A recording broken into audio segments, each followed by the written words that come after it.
Tuhan Allah Bapa kami di surga, kami mengucap syukur karena Tuhan tetap bersama kami dalam segala situasi. Apapun yang kami hadapi hari ini, kami memilih untuk tidak membiarkan hati gelisah atau takut. Pikiran kami tetap tertuju kepadamu dan kami percaya kepadamu. Kami melaksanakan kegiatan hari ini, penuhi kami dengan sukacita dan damai sejahtera. Dengan kuasa Roh Kudus-Mu, kami dapat berlimpah dengan harapan. Di dalam nama Tuhan Yesus Kristus, kami naikkan doa dan permohonan kami. Amin. Untuk berikutnya, saya menyerahkan acara ini kepada moderator, Mbak Mika, silakan. Setelah ceramah nanti, mohon diberi waktu para peserta untuk mengajukan beberapa pertanyaan. Terima kasih. Silakan Mika.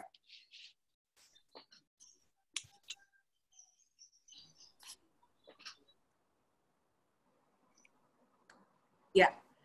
Terima kasih Pak Bekto atas sambutannya. Pagi Bapak Ibu sekalian, apakah suara saya terdengar jelas?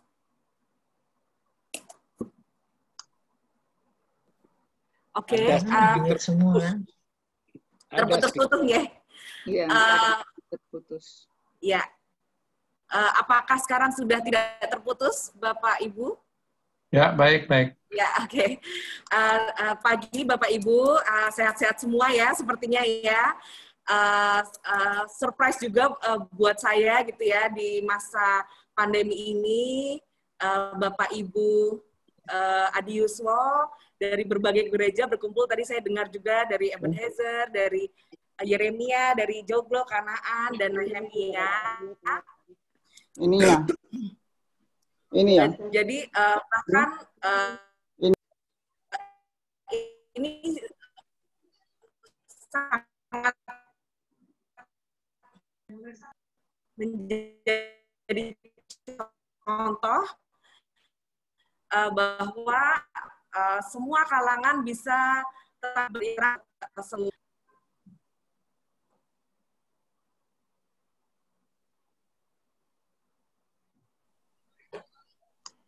Putus-putus, Mik. Putus-putus.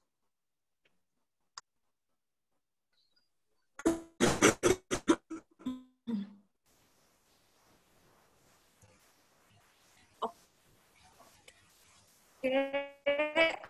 tidak berpanjang-panjang, terputus-putus ya? Iya, hilang malah tempat saya.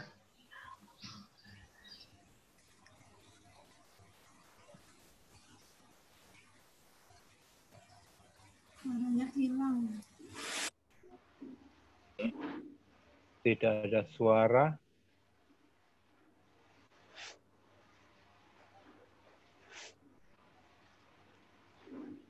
Suaranya hilang, Mbak Mika.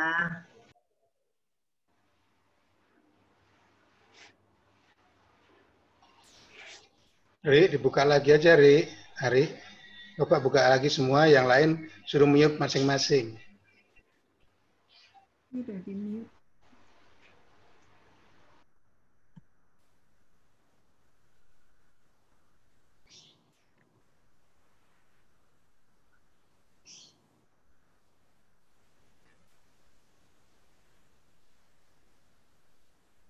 Mohon maaf Bapak Ibu atas kendala ini. Mungkin saya akan langsung saja ya. Apakah suara saya sekarang terdengar Bapak Ibu?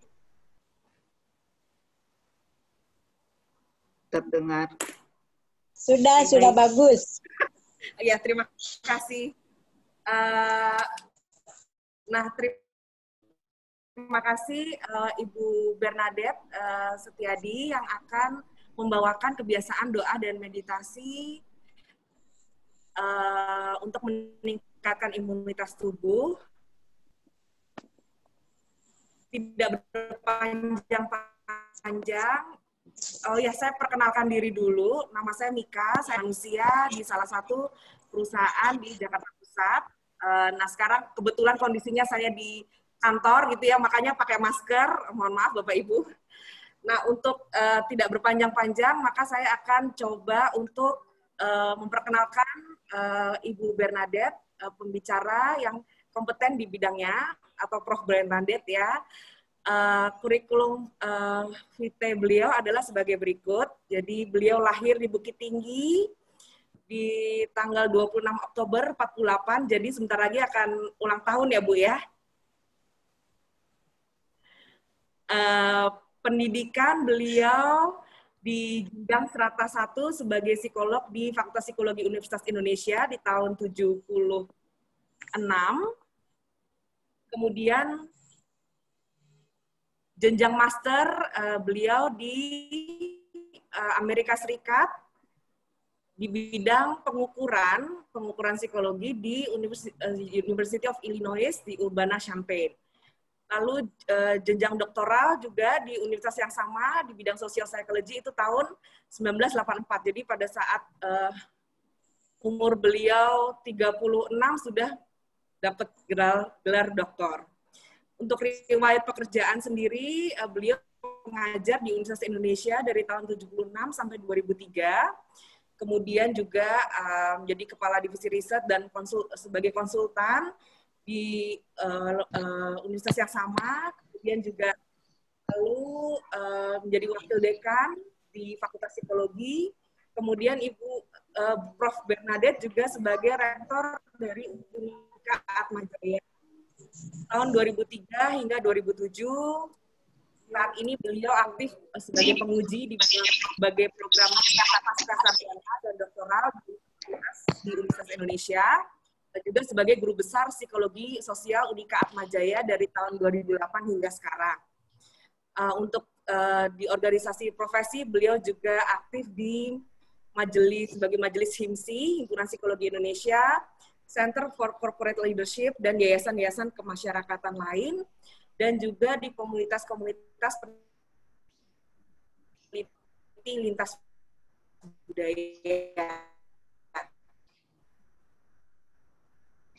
di dalam maupun luar negeri. Terima kasih Bu Bernadette yang ada paparan terlebih dahulu dari Bu Bernadette, kemudian baru tanya jawab. Tanya jawab nanti diharapkan supaya Bapak Ibu bisa singkat aja, kalau bisa satu pertanyaan di satu waktu. Halo? Oke. Nah, silakan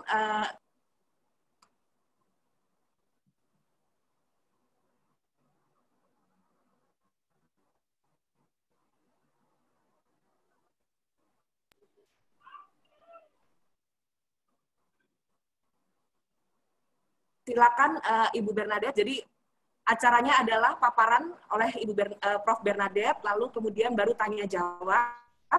Tanya jawab diharapkan Bapak Ibu untuk mengungkapkannya singkat saja. Silakan bisa dimulai Prof. Bernadette. Baik, saya akan dibantu ya PPT-nya. Selamat pagi menjelang siang pada Bapak Ibu sekalian. Selamat berjumpa. Dalam pertemuan ini saya diminta untuk berbicara mengenai kebiasaan doa dan meditasi untuk meningkatkan imunitas tubuh. Lanjut.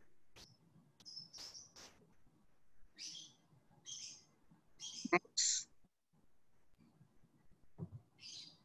Nah, dalam pembicaraan ini saya akan meletakkannya di dalam kerangka psikologi positif.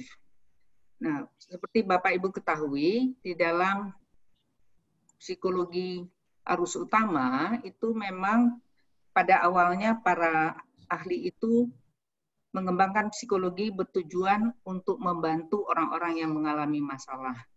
Itu sudah 100 tahunan lebih. Baru pada beberapa tahun terakhir ini ada ahli-ahli yang merasa bahwa psikologi arus utama itu harus dilengkapi dengan aspek yang lain, yaitu aspek positif manusia. Ini terutama misalnya kita lihat dari kenyataan bahwa mereka mengobservasi orang-orang yang mengalami musibah misalnya. Itu kebanyakan cukup banyak yang bisa membal dan kemudian hidup menyesuaikan diri, malahan bisa hidup lebih baik. Jadi dengan demikian mereka berpendapat bahwa aspek positif manusia ini memang sesuatu yang penting untuk dipelajari. Nah, jadi ciri-cirinya pada psikologi positif ini memang mempelajari aspek-aspek yang mendukung kebahagiaan, mendukung hal-hal yang positif pada manusia, termasuk harga diri, rasa syukur, dan harapan, dan sebagainya. Nah, satu hal lain yang juga ditekankan di dalam pendekatan psikologi positif ini adalah bahwa manusia itu harus dilihat sebagai suatu kesatuan yang holistik, yang saling mempengaruhi dan melengkapi.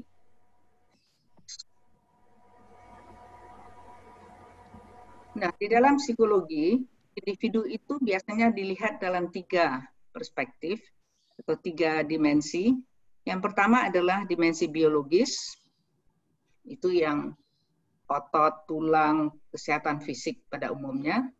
Yang kedua adalah dimensi kognitif, yaitu yang terkait dengan fungsi-fungsi mental kita.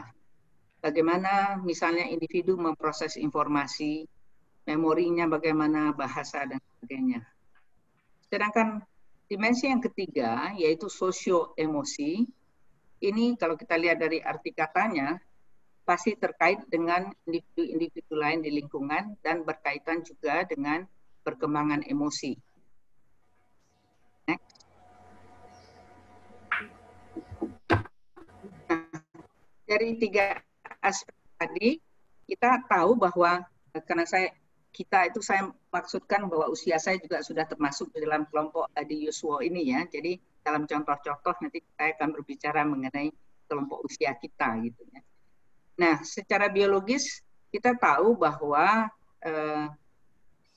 maupun kognitif maupun sosio-emosi kita sebenarnya sudah mengalami kemunduran. Nah, pertanyaannya adalah bagaimana kita berusaha supaya kemunduran itu bisa dikurangi atau diperlambat. Karena sebagai manusia yang hidup ya kita memang kalau sudah waktunya menjadi semakin tua ya memang ada aspek-aspek yang mengalami kemunduran.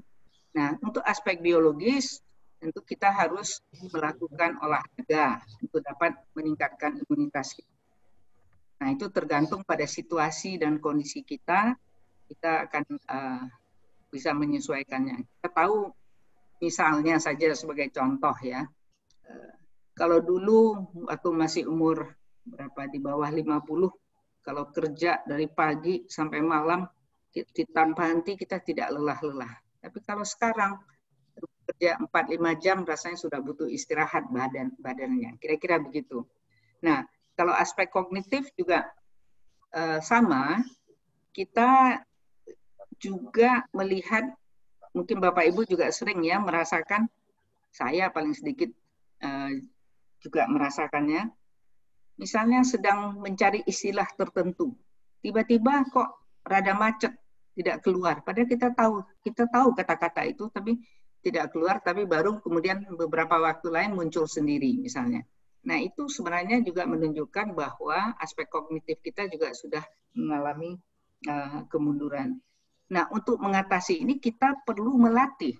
Jadi sama halnya seperti aspek biologis, kita melatih dengan otot-otot kita supaya tetap kuat dan sebagainya. Dalam aspek kognitif juga kita harus melatih juga bagaimana fungsi-fungsi mental kita untuk tetap aktif. Ada yang menyarankan misalnya permainan melatih otak seperti sudoku, teka-teki silang. Tetapi salah satu yang sangat dianjurkan dan saya kira memang betul adalah kegiatan membaca.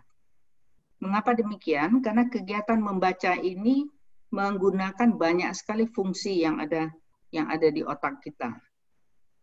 untuk mengerti suatu bacaan, kita harus menganalisis, kita harus berusaha mengikuti pola pikiran dari si penulis, dan kemudian kalau itu terkait dengan materi yang menambah ilmu pengetahuan, tentu kita juga harus melakukan pengolahan. Nah, dengan demikian, dengan banyak membaca, maka kita juga bisa memberikan pelatihan terhadap fungsi-fungsi otak kita. Tidak itu saja, kita tahu juga kalau itu membaca isinya buku itu, misalnya buku yang terkait dengan cerita, kisah dan sebagainya, maka bagian otak kanan kita yang harus mengerti hal itu juga mendapat pelatihan.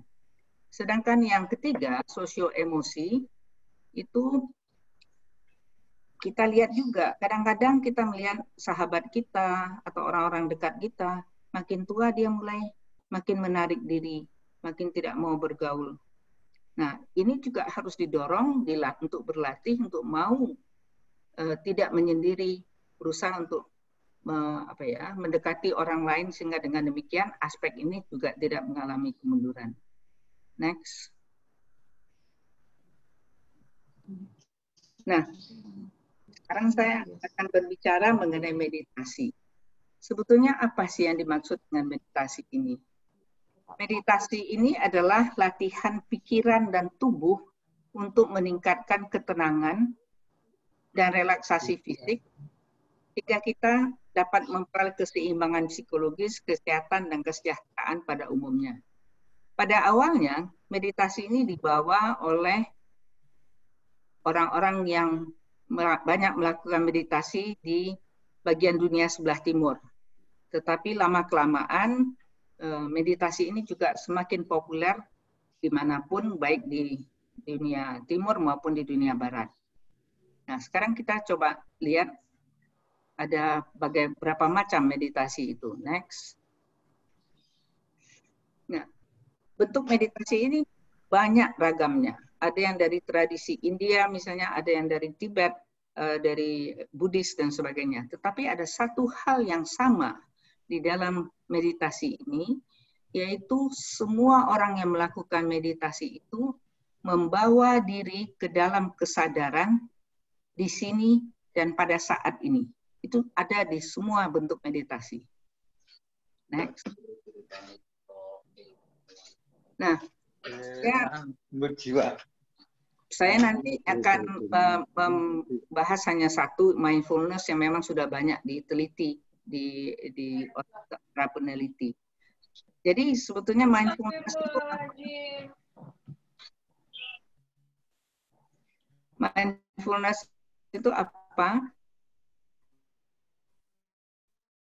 Tetapi di sini secara khusus berusaha memberikan perhatian yang dengan intensi tertentu, karena orang-orang dibawa pada kesadaran saat ini dan tidak memperhatikan atau membebaskan diri dari hal-hal lain yang ada di pikirannya, apakah itu yang masa lalu, apa yang masa yang akan datang, ataupun hal-hal lain yang ada di sekitarnya. Dan itu dilakukan tanpa penilaian rebahan dasar. Mental. Tidur tadi. Next. Nah, karena banyak sekali meditasi ini sudah menjadi sangat populer di mana-mana, maka ini juga menarik banyak peneliti untuk melakukan penelitian apakah memang benar meditasi ini sungguh-sungguh dapat meningkatkan meningkatkan daya tahan tubuh. Nah, ada beberapa hal, di sini saya akan membahas beberapa hal saja sebagai contoh. Misalnya, di dalam penelitian-penelitian kedokteran itu yang sangat ketat biasanya, yang dilakukan adalah ada satu kelompok orang dengan usia yang sama, kriteria yang sama, kemudian mereka diukur berbagai aspek kesehatannya. Kemudian kelompok itu dibagi dua, satu disuruh bermeditasi setengah jaman sehari selama kira-kira 6-8 minggu, sedangkan yang lain tidak. dan hampir semuanya menunjukkan hasil yang positif memang. Beberapa yang saya sebutkan di sini misalnya membantu penurunan risiko penyakit seperti darah tinggi, serangan jantung, stres, autoimun, dan sebagainya. Kemudian hasil dari MRI yang bisa mengambil gambar dari otak menunjukkan adanya peningkatan atau penebalan dari yang disebut sebagai gray matter atau neuron yang fungsinya memproses baik di otak tengah maupun di bagian otak yang lain. Nah, padahal kita tahu dengan bertambahnya usia, maka gray matter ini sebetulnya semakin berkurang dan semakin menipis. Tapi hasil penelitian yang membandingkan dua kelompok usia yang sama, di mana yang satu disuruh melakukan meditasi dan yang lain tidak, menunjukkan bahwa gray matter yang ada pada mereka yang melakukan meditasi itu ternyata menjadi lebih tebal dibandingkan dengan yang tidak.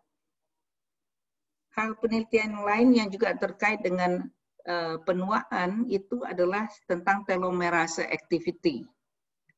Jadi telomerase ini adalah suatu enzim yang penting untuk kesehatan atau pengembangan sel, dan ternyata hasilnya juga menunjukkan bahwa memberikan efek yang positif bila dibandingkan antara kelompok yang bermeditasi maupun yang tidak. Ada banyak hal lain, tetapi secara umum kira-kira demikian. Mungkin next, contoh yang lain.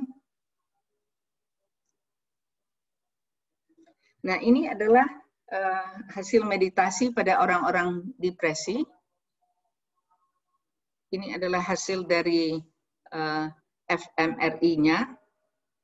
Ini adalah dari orang yang sama, yang satu sebelah kiri adalah sebelum dia melakukan meditasi, yang sebelah kanan adalah sesudah meditasi. Nah, apa yang dilakukan pada saat yang pertama sebelum meditasi, orang itu diberi suatu stimulus film atau stimulus lain yang sangat menimbulkan emosi.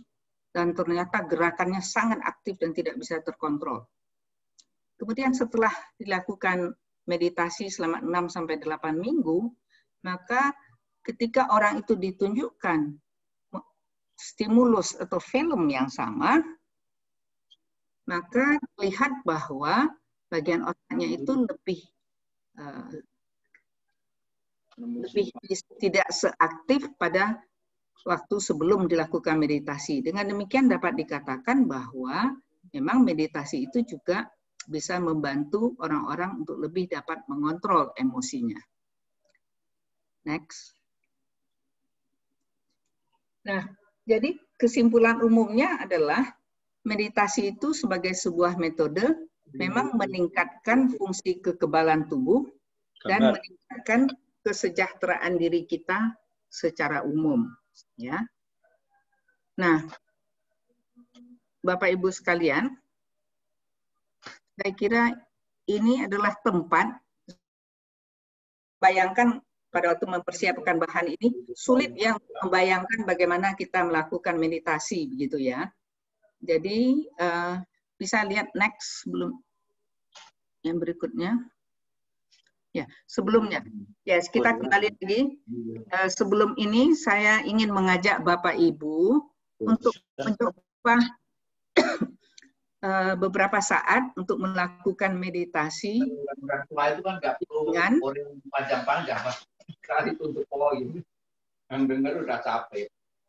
begitu ya Pak. Ya, makanya untuk itu kita istirahat, kita coba melakukan meditasi melalui praktek. Silakan Mas Ari, tolong diputarkan videonya, dan mari kita coba untuk mengikuti.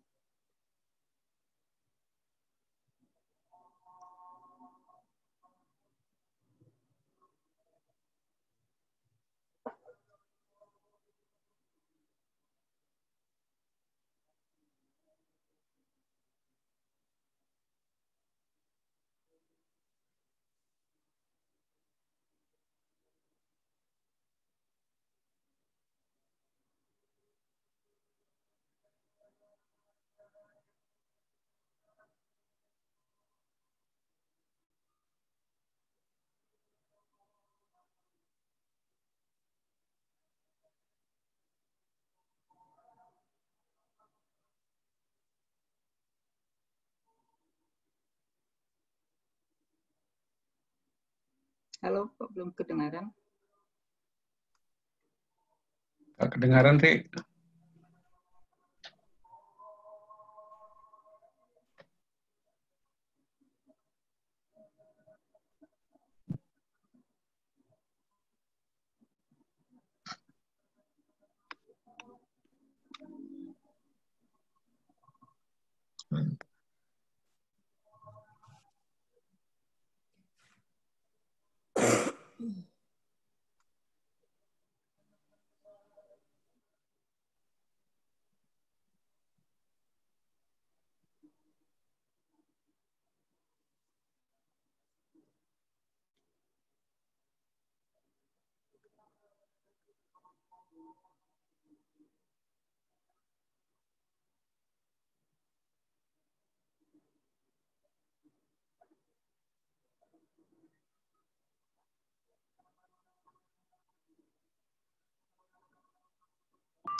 Ri, nggak ada suaranya, Ri.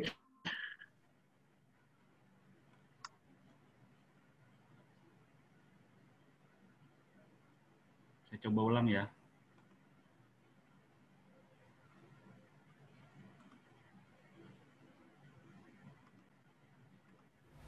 Bapak Ibu, mari kita mulai. Senang bahwa Anda sudah bersedia memberikan waktu untuk bermeditasi beberapa menit ke depan. Sangat penting untuk mengingat bahwa dalam meditasi ini Anda merupakan pusat dari perhatian Anda sendiri. Dengan memberikan diri Anda waktu beberapa menit untuk melakukan refleksi secara terarah, akan sungguh dapat memberikan pengaruh positif pada Anda untuk seluruh hari ini.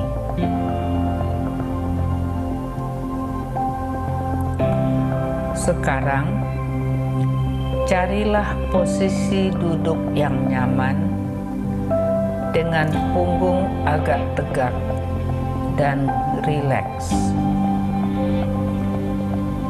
Tutuplah mata Anda perlahan-lahan dan arahkan perhatian Anda kepada pernapasan Anda. Tariklah napas yang dalam secara lebih pelan daripada yang sudah Anda lakukan hari ini. Tariklah napas dalam dengan hidung Anda dan lepaskanlah perlahan-lahan melalui mulut Anda. Lanjutkan bernapas dengan cara ini.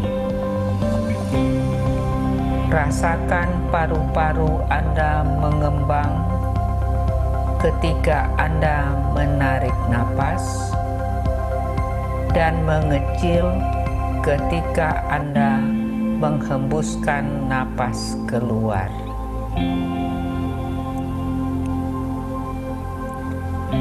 Sekarang arahkan perhatian Anda kepada tubuh Anda. Perhatikanlah bagaimana rasanya.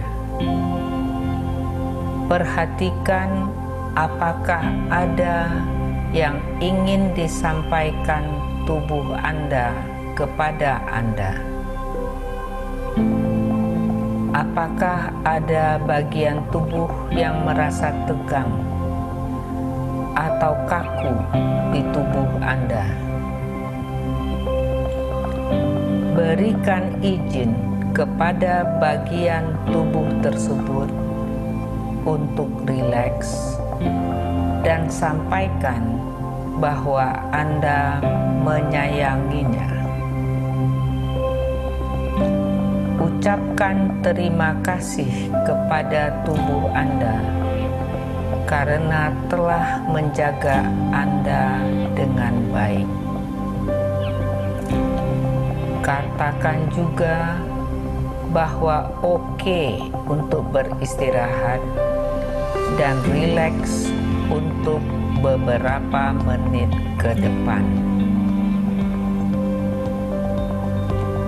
Anda mungkin merasa bahwa pikiran Anda mulai melayang kemana-mana. Itu hal biasa. Biarkan saja hal tersebut dan kembalikan perhatian Anda kepada tubuh Anda. Tetap gunakan napas Anda sebagai pegangan.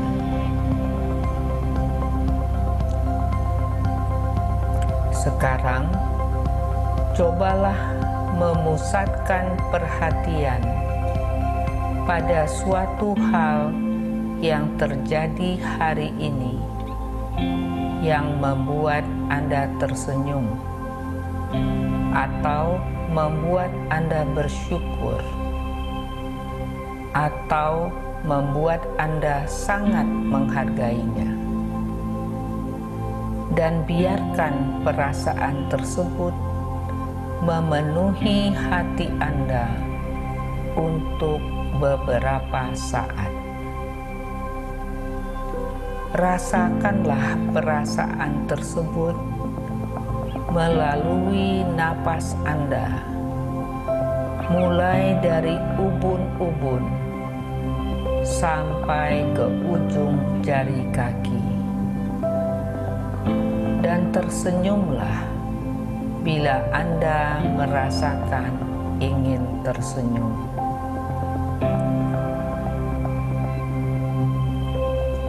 Sekarang, coba pusatkan perhatian pada sesuatu yang dapat Anda lakukan hari ini. Apakah untuk Anda sendiri atau untuk orang lain yang akan membuat Anda tetap merasa ingin tersenyum. Sesuatu tersebut bisa merupakan hal sederhana, seperti perasaan saat menyeduh secangkir jahe hangat supaya bisa tidur lebih lelap, atau kegembiraan saat menghubungi kawan yang sudah lama tidak jumpa, atau hal apa saja yang dapat Anda rencanakan hari ini agar dapat membuat Anda merasa damai. Sekarang, pusatkan perhatian Anda terhadap rencana ini untuk beberapa menit. Duduklah dengan santai dan rasakanlah perasaan sukacita dan damai.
bersama-sama menarik napas dalam beberapa kali. Mulailah bernapas dalam. Rasakan paru-paru Anda mengembang ketika Anda menarik napas dan kembali mengecil ketika Anda menghembuskan napas. Lalu tariklah napas lebih dalam lagi. Tahan napas sebentar dan hembuskan semuanya. Sekali lagi, untuk terakhir kali, tariklah napas yang sangat dalam. Rasakan napas tersebut menjalar ke seluruh tubuh Anda, lalu hembuskan keluar.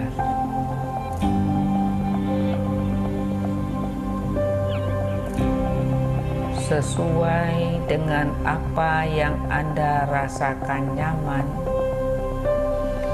pelan-pelan bawalah pikiran Anda kembali terpusat ke situasi saat ini. Berterima kasihlah kepada diri Anda sendiri karena bersedia meluangkan beberapa menit untuk secara terencana berbuat baik kepada diri Anda sendiri dengan melakukan meditasi ini. Dan kapan Anda sudah siap, bukalah mata Anda perlahan-lahan dan nikmatilah hari Anda selanjutnya.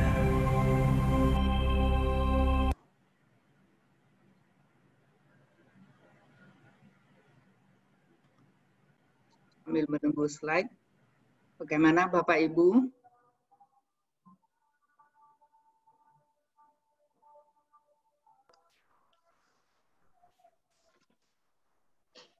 Kita kembali ke slide.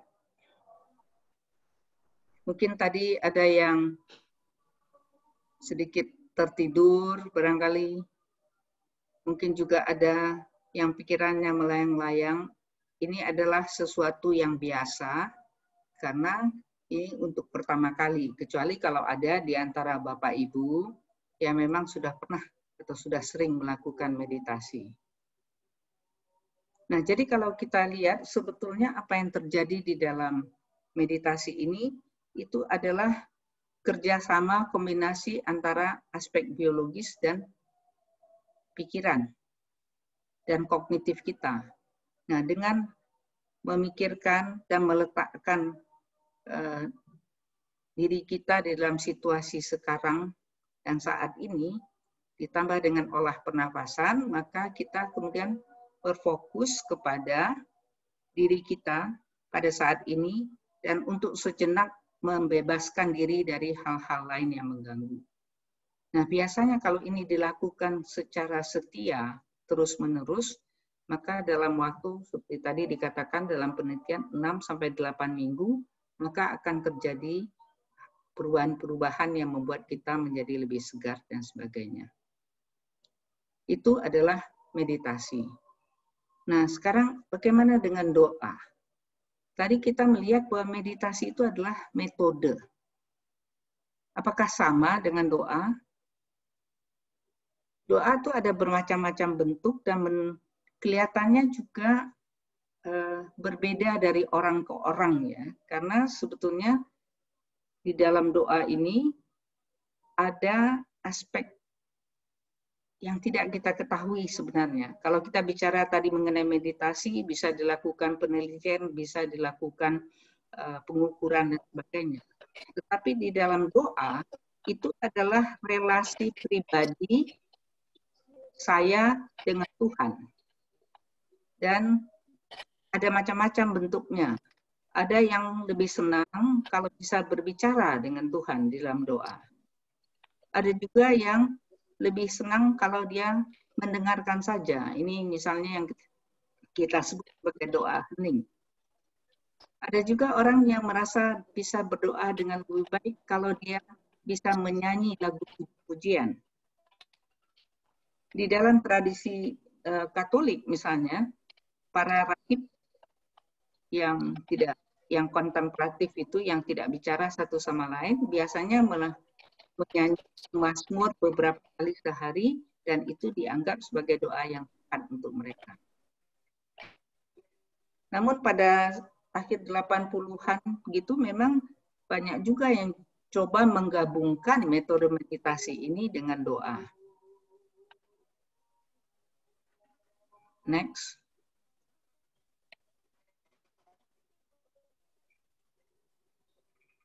Ya, jadi mereka mencoba mengkombinasikan, misalnya sebelum melakukan meditasi dimulai dengan membaca satu ayat kitab suci, dan kemudian setelah itu mereka masuk menggunakan metode yang sama dengan pernapasan dan sebagainya, tapi kemudian yang direnungkan fokusnya adalah kepada bacaan tadi di dalam relasi dengan Tuhan. Ada juga model yang lain yang pernah saya ikuti juga, itu adalah model meditasi di mana orang mengulang kata-kata tertentu. Nah, tetapi ini oleh kelompok Kristiani diganti dengan kata-kata yang mempunyai arti. Yang waktu itu saya mengikuti di mana pada saat bernafas mengucapkan kata-kata Maranatha, Maranatha, dan seterusnya, kira-kira 15 menit. Nah, jadi kalau kita lihat di sini, ini mungkin sesuatu yang saya lihat ada pendeta yang mungkin bisa juga kita diskusikan, apakah doa itu sama tidak dengan meditasi? Kalau menurut saya berbeda, tetapi memang ada aspek-aspek meditasi yang bisa juga terjadi pada saat kita berdoa. Nah, bila itu kalau dilihat dari sudut psikologi positif yang mengatakan bahwa bila orang itu merasakan hidupnya bermakna, merasakan hidupnya berbahagia, maka itu akan meningkatkan daya tahan tubuhnya, meningkatkan imunitasnya, dan berarti dalam hal ini kita bisa melihat persamaan. Tetapi saya secara dari pengamatan, dan memang ini bukan bidang saya, merasa bahwa meditasi dan doa itu belum tentu sama, karena dalam perdebatan-perdebatan ada yang mengatakan ada bahaya kalau meditasi, orang berdoa dengan menggunakan metode meditasi, meditasi itu kemudian terlalu menguasai yang bersangkutan, sehingga kemudian tujuan dari doa merasa lebih dekat dengan Tuhan dan sebagainya itu justru tersampingkan begitu. Itu ada yang berpendapat demikian. Nah, jadi saya memang hal ini untuk hal doa saya serahkan ke dalam diskusi barangkali kita. Tetapi kalau meditasi jelas itu baik untuk kesehatan kita. Karena itu berkaitan dengan fungsi biologis dan fungsi kognitif kita. Saya kira begitu Bapak Ibu. Semoga materi ini bisa menjadi pancingan untuk kita melakukan diskusi lebih lanjut. Baik, terima kasih Ibu Prof. Bernadette tentang ulasannya dan sharingnya tentang meditasi dari sisi psikologi positif dan bagaimana metode ini dapat meningkatkan imunitas dari berbagai penelitian gitu ya, imunitas tubuh, dan bagaimana kaitannya dengan individu sebagai makhluk biologis yang punya kognisi, dan juga bagaimana kita secara sosio-emosi juga akan membantu juga gitu. Nah, tadi juga disebutkan juga bahwa meditasi sebagai sebuah metode fokusnya adalah untuk ketenangan dan relaksasi fisik gitu ya. Tadi kita juga udah coba, sangat menarik aktivitasnya gitu ya. Dan tadi Prof. Bernadette juga menyebutkan bahwa sebaiknya dilakukan secara setia gitu ya, berarti terus-menerus gitu ya. Nah, tadi juga dibahas sedikit tentang kaitannya dengan doa dan doa hening, yaitu doa yang pasif dan juga yang aktif. Dan untuk doa ini kaitannya dengan meditasi mungkin berbeda, yang akan kita bisa diskusikan gitu. Dan mungkin pembahasan antara meditasi dan doa ini berbeda. Nah, dari sini saya akan membuka juga Bapak Ibu yang ingin bertanya, mungkin pertanyaannya kalau bisa singkat saja dan hanya satu, dan silakan diklik reaksinya begitu ya. Jadi nanti saya akan catat siapa yang duluan mereaksi thumbs up gitu ya. Seperti ini yang di layar. Silakan Bapak Ibu jika ada pertanyaan.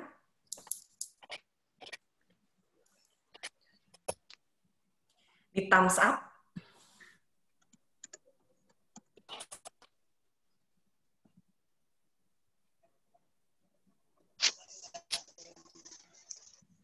Ada pertanyaan? Bu Darno untuk jari itu, Mbak Mika. Darno. Boleh? Ada lagi dulu? Ya Pak, ya saya mau tanya. Silakan Bu. Saya Bu Darno.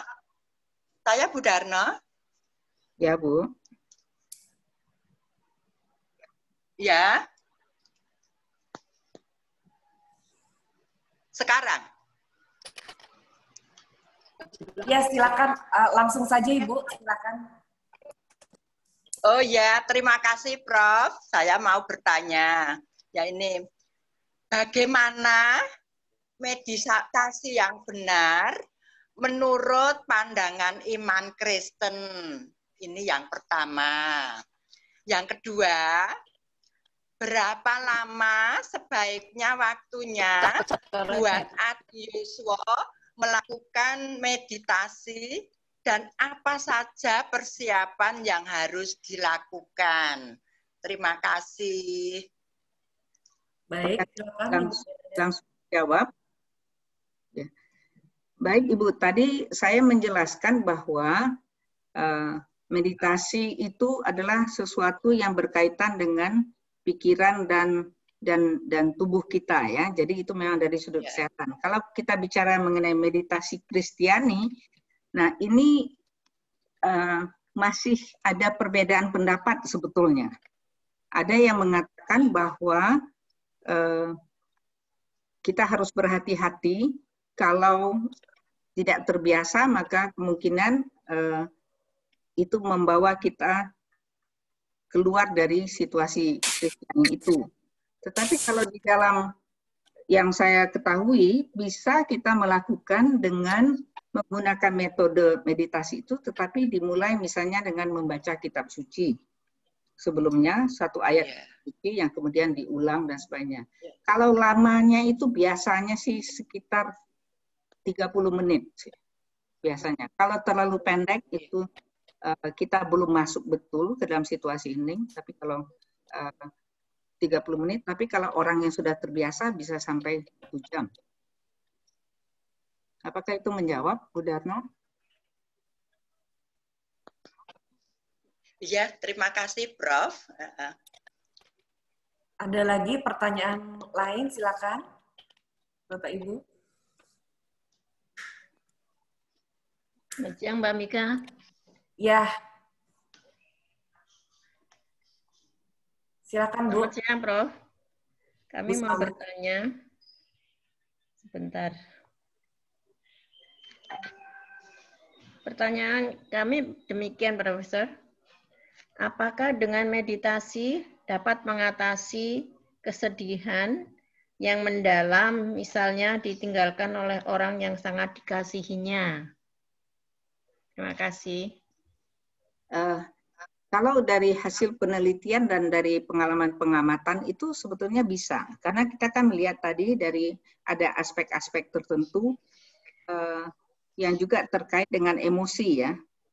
Nah, dengan melakukan meditasi dan kita pelan-pelan bisa berada pada situasi sekarang dan ini, maka kita akan, kalau ini dilakukan dengan setia ya terus-menerus, maka itu bisa mengurangi. Misalnya saya tahu secara psikologis ada orang yang kadang-kadang kan menyesali sesuatu yang sudah lewat ya. Misalnya mengatakan, aduh coba kalau. Nah, dengan meditasi ini dan dengan membiasakan untuk fokus pada hal yang positif, maka secara tidak langsung ternyata rumination itu keinginan untuk selalu mengatakan coba kalau itu pelan-pelan bisa hilang. Jadi dengan demikian itu bisa, tetapi syaratnya memang harus setia dan dilakukan secara teratur.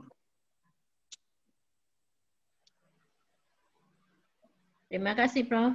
Selamat siang. Balik. Mik, boleh Mika? Yes, iya Pak. Silakan. Ya, saya Joko, Prof. Saya tidak ingin bertanya, tapi mungkin sedikit sharing saja. Mungkin ini juga berkaitan dengan pertanyaan yang muncul. Apa sih relasinya meditasi dengan doa? Terus terang saja, waktu saya sekolah teologi ya, saya tidak diajar tentang bagaimana meditasi dan sebagainya. Tapi justru setelah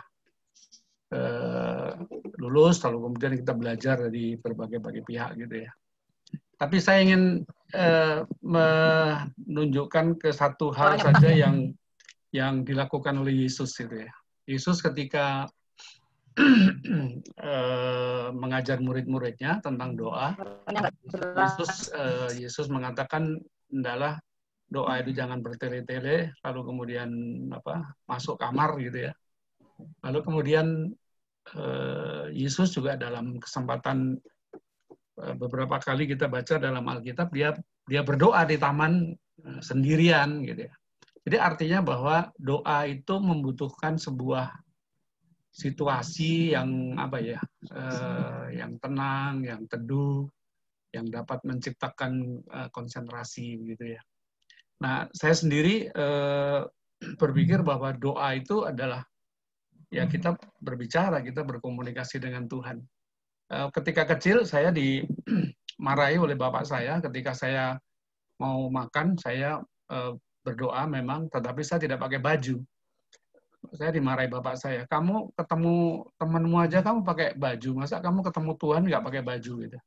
Jadi barangkali itu juga menjadi sesuatu yang penting kita perhatikan. Kita berjumpa dengan Tuhan yang adalah yang patut kita sembah, patut kita hormati, yang ketika kita berjumpa, saya pikir juga adalah kita membutuhkan sikap-sikap tertentu, menunjukkan hormat dan kasih kita kepada Tuhan. Dan saya kira wajar apabila kita berdoa, kita mencari tempat atau situasi yang tenang, yang teduh, supaya ya kita tidak terganggu konsentrasi kita di dalam doa.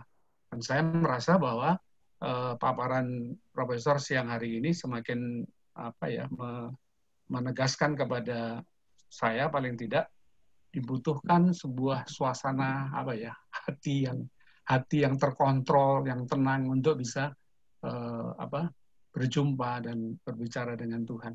Dan saya pikir meditasi sebagaimana dijelaskan tadi kan mengajar kita atau kita diajak untuk ya teduh, tenang, menghargai diri kita, lalu kemudian mencoba melihat hal-hal yang positif yang mungkin bisa kita lakukan hari ini, dan itu sungguh memperlengkapi saya menurut saya gitu.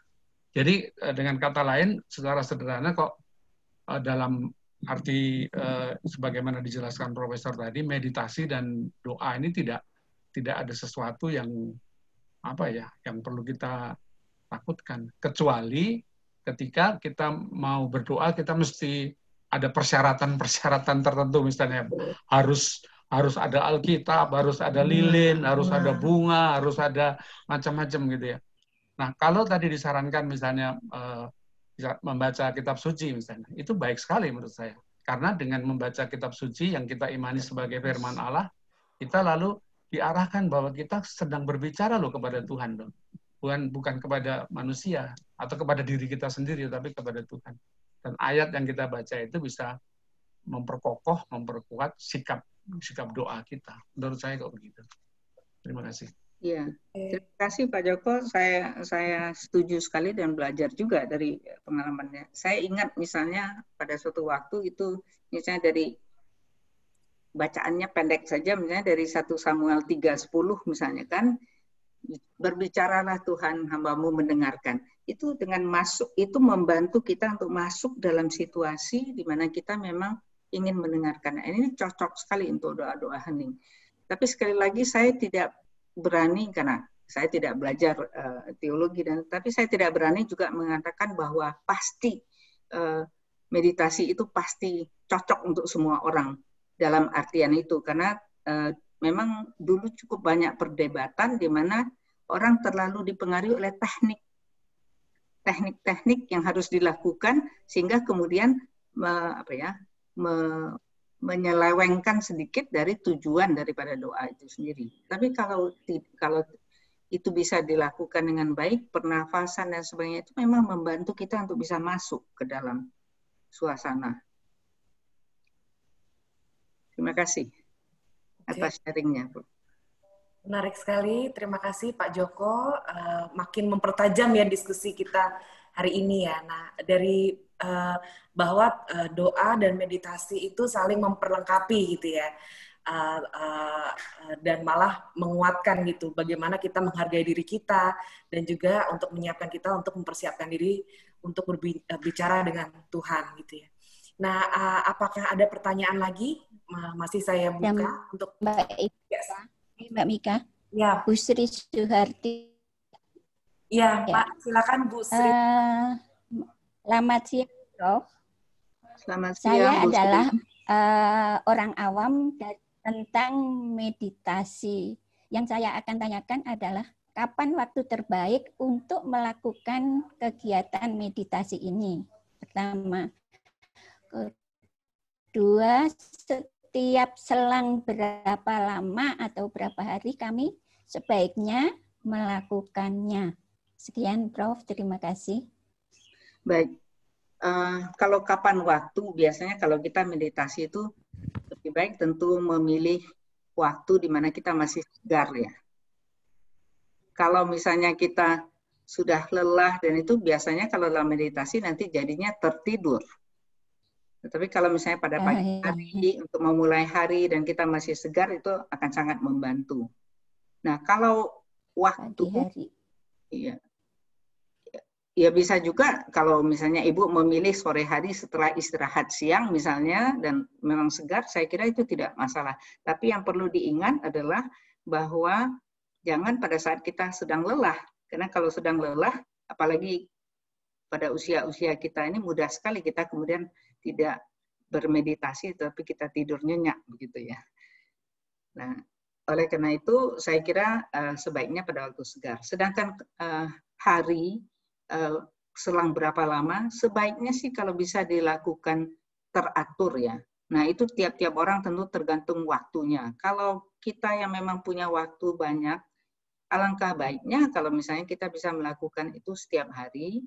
Kita mulai dengan mungkin tidak terlalu panjang, 15 menit, 20 menit, tapi kemudian menjadi setengah jam, saya kira itu akan sangat membantu. Karena dari hasil-hasil penelitian itu ada yang mengatakan begitu meditasinya itu berhenti, maka efeknya itu juga pelan-pelan akan menurun. Begitu, Bu Sri. Apakah terjawab?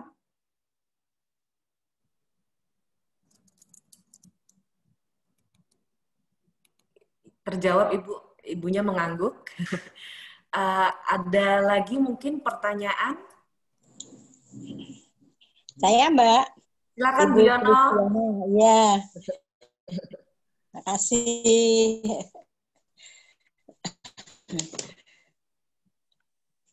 Silakan, Ibu. Selamat siang, ya, selamat siang, Profesor. Saya ingin menanyakan untuk dimensi kognitif. Saya terutama itu karena sudah 73 tahun, seringkali untuk mencari istilah atau kata-kata tertentu itu terus nyut lupa. Nanti pada suatu ketika itu timbul lagi dan oh iya ingat. Ini yang saya tanyakan, dari umur berapakah kira-kira orang itu dapat terkena hal-hal yang seperti itu? Dan bagaimana cara mengatasinya? Makasih, Prof. Kalau usia itu relatif, Ibu. Karena kalau dari pengamatan dan pengalaman juga, ada orang-orang yang usia 55, malahan jauh lebih muda daripada Ibu dan saya, itu sudah mengalami hal-hal seperti itu. Itu tentu dipengaruhi juga oleh masa kecilnya, gizi, dan sebagainya. Jadi relatif tidak ada usia yang pasti begitu. Tetapi yang pasti adalah kalau kita ingin memperlambat, karena secara alamiah itu kita akan mengalami, Bu, semuanya. Cuma waktunya. Nah, untuk bisa mengurangi hal ini atau memperlambat, itulah kita melakukan latihan-latihan itu. Kelihatannya memang berat, tetapi saya kira tanpa latihan itu proses kemunduran itu akan terjadi lebih cepat. Oh gitu. Begitu, Ibu. Terima kasih, Prof. Baik, ada lagi pertanyaan? Mungkin 2 lagi pertanyaan, silakan. Di chat ada itu masuk. Oke.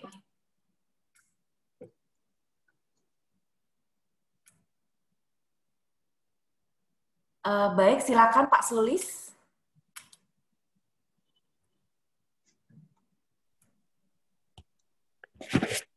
Siang, Prof. Mbak. Saya Ibu. Oh iya, Ibu Sulis. Mohon maaf, Ibu. Pak Sulistyo coba. Saya sudah disampaikan oleh Ibu Sri tentang kapan waktu yang tepat untuk meditasi, siang, pagi, siang, atau malam, seperti itu. Saya tanya yang lain lagi, gerakan pas meditasi, kebetulan saya alam ya Bu ya, Prof, seperti apa selain tarik nafas yang tadi? Karena terus terang sama ini saya lakukan tanpa musik, tanpa tadi ada suara dari Prof, kayaknya lebih enak, gitu, lebih nyaman seperti itu. Itu aja. Makasih karena tadi pertanyaan saya sudah disampaikan oleh Bu Sri dan terjawab. Dan saya sangat berterima kasih pada Ebenezer untuk acara Zoom ini sangat-sangat bermanfaat. Tuhan memberkati. Amin. Terima kasih, Mbak. Ya, jadi pertanyaan yang terakhir ya Ibu tadi tentang, maaf saya sudah lupa tadi. Meditasi yang bagus selain tarik nafas, karena oh ya, ya. Kalau saya mendengar dari cerita Ibu, kelihatannya Ibu sudah biasa bermeditasi ini. Enggak, karena ini Prof, saya kebetulan saya mengalami asam lambung yang membuat saya sesak napas. Nah itu saya berkali-kali lakukan entah di mana gitu, saya pas di kamar mandi lagi menunggu air, saya melakukan tarik napas, tapi cuma sebentar gitu Dok, maksudnya sambil menunggu air penuh saya lakukan terus. Memang berasa sekali Dok, maaf seperti itu. Belakangan kalau saya tidak lakukan kebiasaan untuk olahraga, menyempatkan untuk tubuh saya seperti yang dokter katakan, akan timbul lagi sakit saya seperti itu. Maaf. Makasih itu, Dok. Iya. Iya, jadi maksudnya Ibu tidak bisa kalau bernafas ya? Atau ingin? Karena asam lambung saya tinggi membuat agak nyesak napas, sakit mah seperti itu. sesak napas karena asam lambung, mah, seperti itu. Itu mungkin, tetapi pada dasarnya sih menurut saya, kalau kita melakukan meditasi, tidak usah juga bernafasnya berlebihan begitu. Yang penting adalah sebetulnya situasinya tenang, hening, itu akan bisa membantu. Jadi tidak perlu kalau seperti tadi misalnya tetapi yang saya ingin katakan tadi, kalau misalnya Ibu sudah biasa, ada yang mindfulness ini bahkan membantu kita sehari-hari walaupun kita tidak sedang meditasi, juga bisa berkonsentrasi tentang sesuatu hal yang kita anggap penting. Dan itu memang sangat membantu. Baik, walaupun cuma berapa menit, berapa detik itu ya, Dok, ya, bermanfaat ya, Dok, ya. Ya. Baik, mungkin saya bantu sedikit juga. Mungkin maksudnya mindfulness itu berarti memusatkan pikiran ya pada saat ini dan saat sekarang gitu ya, dengan bernafas seperti biasa, dengan pemusatan yang supaya tenang dan rileks gitu ya, Prof ya, dan Bu Sulis ya. Iya begitu. Meskipun ada hasil penelitian yang juga mengatakan orang yang biasa melakukan mindfulness ini dalam kegiatan sehari-hari terbawa, jadi dia bisa lebih fokus, bisa lebih fokus pada hal-hal yang dianggap penting juga untuk beberapa saat. Jadi dampaknya secara umum positif memang. Baik, ada lagi mungkin saya buka pertanyaan yang terakhir. Setio Gunawan. Pak Setio, silakan. Setio.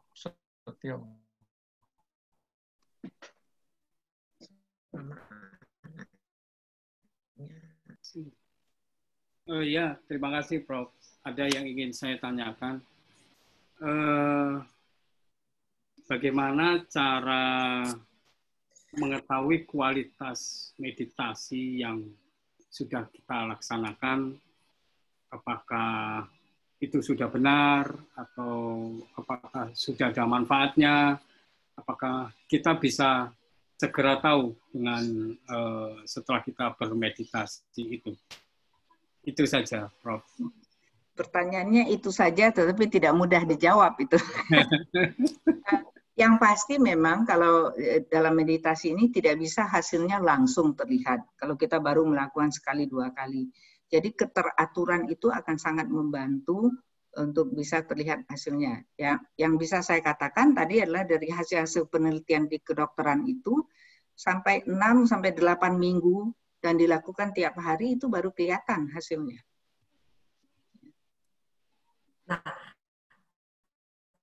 mungkin pertanyaannya Pak Setio lebih juga bisa nggak diukur bahwa kualitasnya selama 6-8 minggu itu baik misalnya?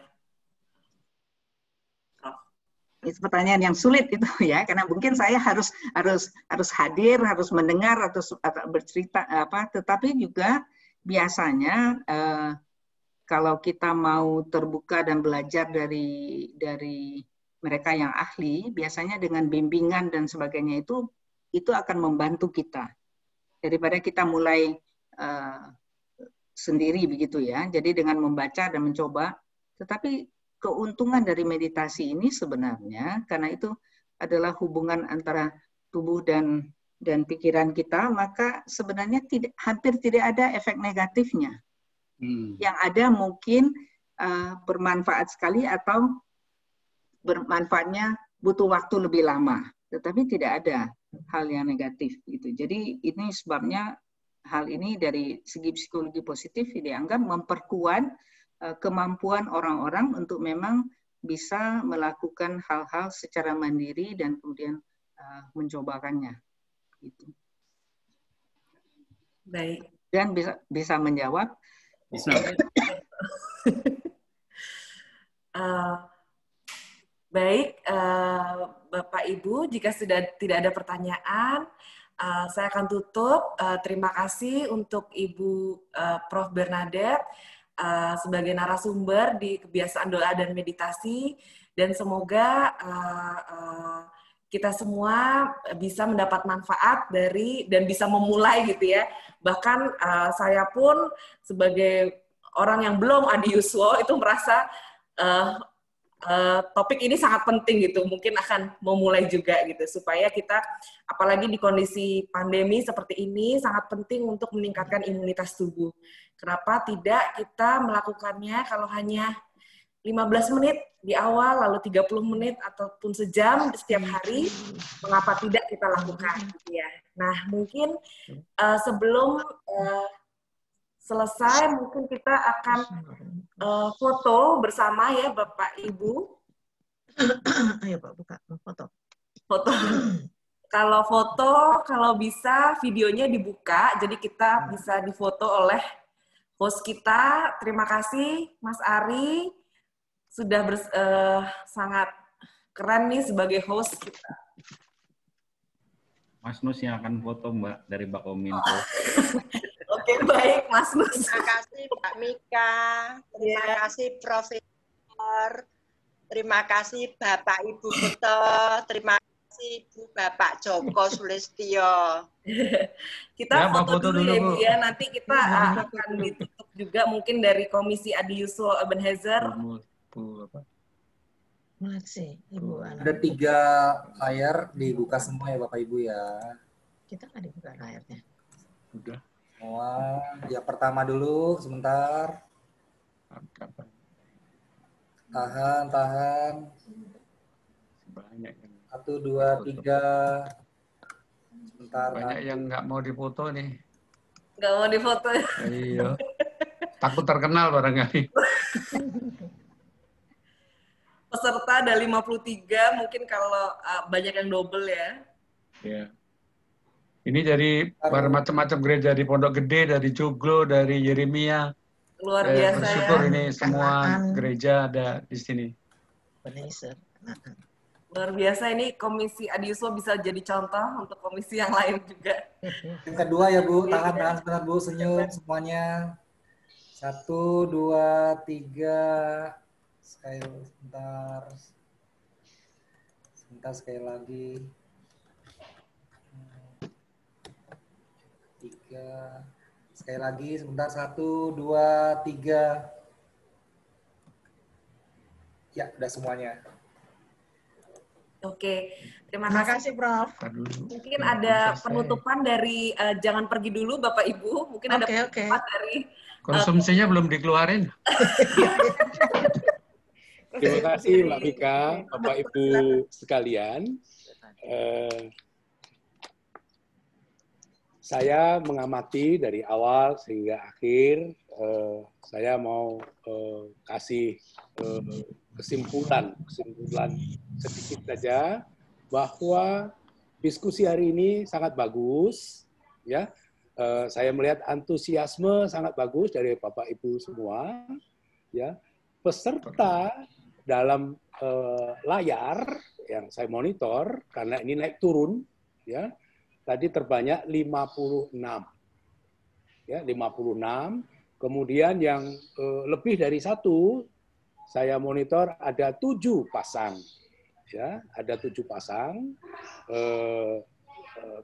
Berarti masih ada beberapa layar yang tidak dibuka, yang tidak mau terkenal, katanya Pak Joko tadi. Jadi kalau dari 56 ditambah 7 itu ada 63 peserta. Ini yang saya amati dengan mata saya sendiri.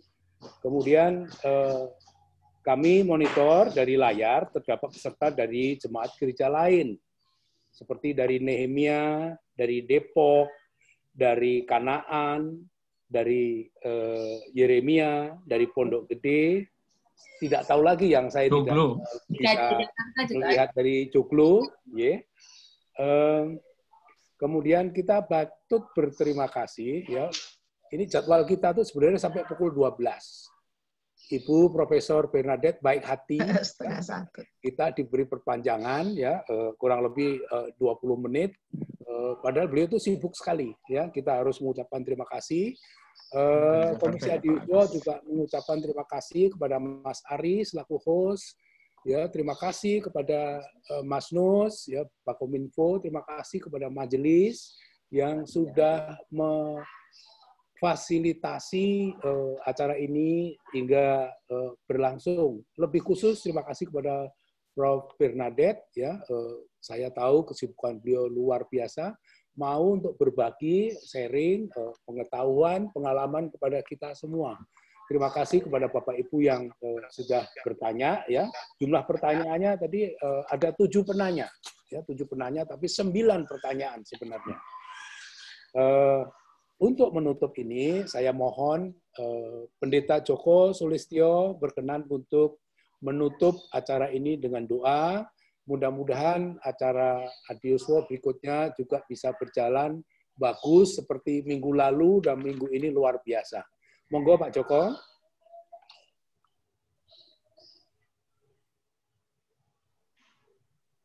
Kita satukan hati Bapak Ibu, kita berdoa bersama. Ya Tuhan, Tuhan yang kami sembah di dalam nama Tuhan Yesus, kami bersyukur pada siang hari ini Tuhan sudah menghadirkan di tengah-tengah kami Profesor Bernadette Setiati yang memberikan wawasan baru bagi kami para Adiuswo tentang meditasi dan relasinya dengan doa. Kami sudah diperlengkapi, biarlah itu semakin menolong kami semua di dalam kami berkomunikasi dengan Tuhan, dan segala pergumulan-pergumulan kehidupan kami dapat kami atasi dengan doa-doa kami, dengan penyerahan diri kami seutuhnya kepada Tuhan. Terima kasih untuk Profesor Bernadette yang sudah bersama-sama dengan kami. Kami terus mohon berkat-Mu untuk Profesor diberikan kesehatan, diberikan kekuatan, diberikan semangat untuk terus melayani Tuhan melalui bidang yang dikuasainya. Kami juga bersyukur untuk Mika dan juga teman-teman dari Bakominfo dan dari Majelis Gereja yang telah memfasilitasi acara kami pada siang hari ini. Kami juga bersyukur untuk saudara-saudara kami terkasih, para Adiuswo dari berbagai jemaat Tuhan di GKJ di Basis Jakarta Barat dan Jakarta Timur yang sudah bersama-sama dengan kami. Mari Tuhan, Engkau menolong kami semua supaya di masa tua kami tetap diberi kekuatan, diberikan semangat, diberikan sukacita melayani Tuhan, dan melalui kehidupan kami, nama Tuhan dipermuliakan. Kami terus juga memohon pertolongan Tuhan supaya pengurus Adiuswo GKJ Ebenezer khususnya dengan program-program yang diberikan semakin memperlengkapi kami para Adiuswo, supaya dengan demikian kami semakin menjadi mantap, semakin menjadi maju, semakin diperlengkapi sebagai Adiuswo yang Tuhan utus untuk menjadi saksi-saksi Tuhan di tengah dunia. Bapa di dalam surga, sekarang kami akan melanjutkan aktivitas kami hari ini. Tuhan menolong dan menyertai kami, dan kami dipertemukan di waktu yang lain untuk dapat membekali diri sebagai Adiuswo. Terima kasih Bapa di dalam surga, mohon ampun apabila di dalam pertemuan kami ada hal-hal yang tidak berkenan di hadapan Tuhan. Kami menyerahkan seluruh kehidupan kami di dalam nama Tuhan kami Yesus Kristus. Amin. Amin. Terima kasih Bapak Ibu, selamat siang. Terima kasih. Terima kasih, Profesor. Terima kasih, Prof. Terima kasih, Prof.